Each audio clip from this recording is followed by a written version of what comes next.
Hello, this is the Whirlpool Washing Machine. We're going to be changing out our drain pump today. The first thing we've realized is we have the LD error code, which means long drain. The first step is to take out the drum, and that will allow us to get to the excess water that's inside the washing machine tub and drain it out so we don't have an excess of water coming out of the back of the washing machine when we tip it over.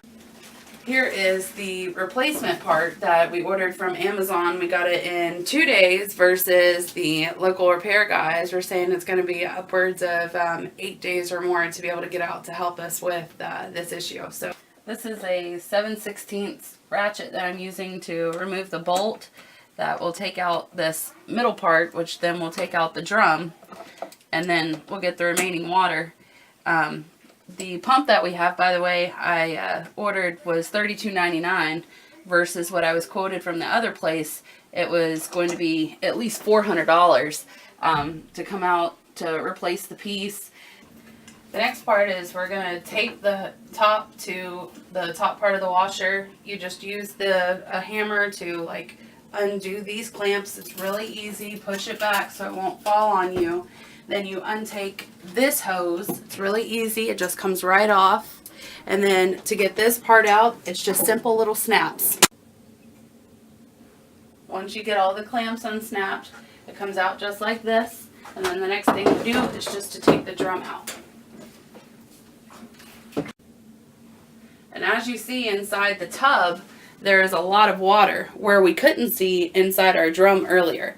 So the next thing to do is to get this water out. Alrighty, so we've got our bucket of water all done. We've now towel dried the bottom of the washer. The next thing we did was took off these 2 screws to look underneath here. This is on the other side of the drain, which is another area that strains the water.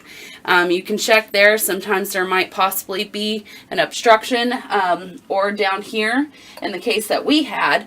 However, our drain is still the issue, but sometimes you can save yourself from having to buy a pump.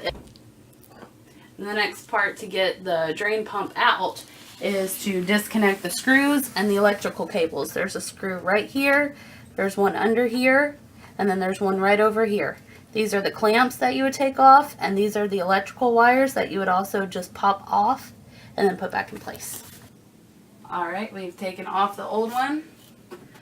We have the new one in place, screws, the clamps, as well as the wiring. And now all that's left is reconnecting your hoses. Make sure you double check which one's hot, which one's cold.